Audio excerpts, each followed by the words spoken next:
Meron po ako ditong back panel ng scrub suit. Bali, attach ko po yung pinaka-facing niya dyan sa may bandang batok ng neckline. Dahil yan po yung magiging design or combination ng back panel. Bali, double po yung facing dahil yung isa mapupunta po dyan sa right side at yung isa naman ay dun sa wrong side o bandang loob ng back panel.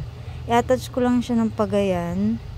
1 1/2 po yung sukat ng lapad mula dun sa neckline. Lalagyan ko siya ng slash para makuha ko yung korte.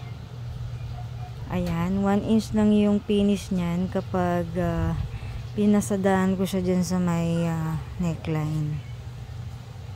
Yan po yung design niya or combination para dun sa aking ginagawang scrub suit. Hindi ko na siya nilagyan ng pilon para kumapal dahil yung pinakabatok nga po ng neckline ay hindi ko na ginupit. Parang pinalaman ko na lang siya dyan sa dalawang facing na ikinabit ko. Iwa 1/16 ko po yung pinagtahian, bandang loob yan, kapag pinaling ko yung facing na yan na naka-overlock. At kapag inattach ko po yan dyan sa may shoulder ng back, yung aking front panel naman ay bali ipapalaman ko siya dyan sa pagitan ng dalawang facing. Kapag kinabit ko na siya dun sa shoulder ng back, lalagyan ko lang siya ng label dyan sa bandang gitna. Papasok po yan sa loob kapag kinabit.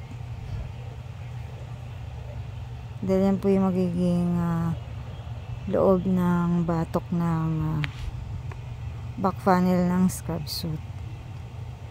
Ayan po, at na-share ko lang sa inyo yung style niya and design. Thank you so much po sa panonood. Pa-like and share.